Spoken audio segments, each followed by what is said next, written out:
My name is Joaquin Anguera. I'm a professor at UCSF, University of California, San Francisco, and my research focuses on using mobile applications for cognitive and physical health.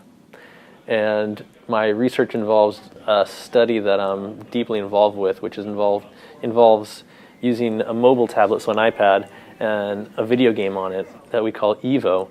And it's based upon some of my research that shows if you give someone a cognitive training game, so a video game that has principles of neuroscience built into it, then you can actually in meaningful ways change the brain and the way it deals with attention and memory and things like that. So that's a really good thing. I mean, people know that if you play any video game for a long time, something's changing in your brain, and a lot of times folks would say, probably for the worse.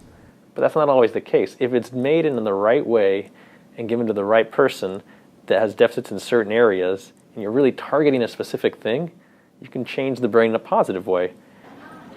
I didn't know anything about research while I was all through my undergrad, and the only classes I had that involved learning research techniques bored me to tears. And I found that it was when it became important to me and the questions I had, I was like, I want to figure this out, was when I became passionate about something and I really was willing to stay up all night figuring it out. And one thing led to another, and I ended up trying some research a little bit. I found I didn't like it.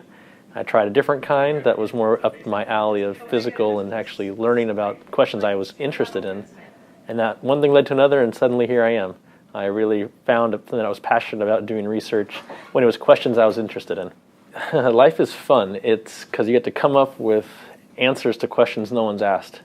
And so that for my stuff, where I like to use latest technology to try to use cutting edge things to address issues that are ongoing and have existed for a long time, it really does mean, all right, I want to use a tablet to help people out when previously we would just be talking face to face. But using mobile technology, I can talk to someone on the other side of the world and give them cutting edge, world-class treatment when previously all they had was hopefully having to walk maybe a mile, an hour, drive 3 hours to another city to get the same kind of treatment. And using this mobile technology, that's no longer an issue anymore. So that's something I do on a day-to-day basis, which is come up with ways of impacting the world outside of the reaches of only being able to be in a clinic at a university.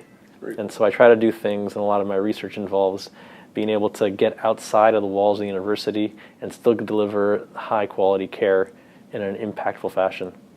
And so what you saw in the room was me giving an iPad to kids, one of them that has a very specific mental problem called sensory processing disorder, where they have all of their senses are heightened, and it makes it really tough for them to focus or concentrate. So this game seems like a regular shoot-'em-up kind of driving game, but it's actually behind it is basic neuroscience principles that say if you put somebody in a really tough situation and have them play this for a long time, it really causes them to focus.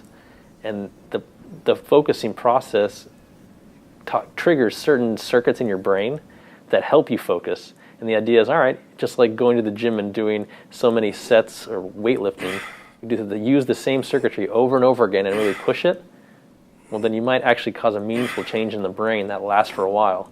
And some of my previous research has shown that these effects can last for up to 6 months without doing anything at all if you really tax the brain the right way. And so that's what we're trying to do, is look at some of these kids that have problems and really try to hone in their attention using just simple video games rather than giving them a blunt instrument like a medication, which can be really useful, but maybe you can do it in a more selective fashion with lower doses, or maybe none at all if you're doing it the right way. And then imagine people actually want to do this because they're fun. It's just like anything else. The video game industry has been really powerful in getting people hooked in and playing. It's very meaningful, rewarding, and people enjoy it. Well, why couldn't taking your medicine be fun too? I come from a very bizarre background to get where I am right now. It's very non-traditional, but in many ways that's ended up being a strength of why I've been successful in what I have been doing. And so there's nothing wrong with trying out a lot of different things, seeing what fits, and then continuing down that path. And I don't think that's that different than when I remember staying up all night playing video games and I wanted to beat a level. It's when you find an intrinsic motivation of something that's like, I want to do this and I'm going to succeed. That's when you know you're on the right path. If you're doing something that you're like, God, I cannot wait for the end of the day, then it's probably not up your alley, and especially for research, it's not going to be worth your while. But if there's something about the question that has you passionate about, like, I would do it for free, or I don't mind staying up and not going out, and I want to do this, then you have something going on there. Then you're on the right track.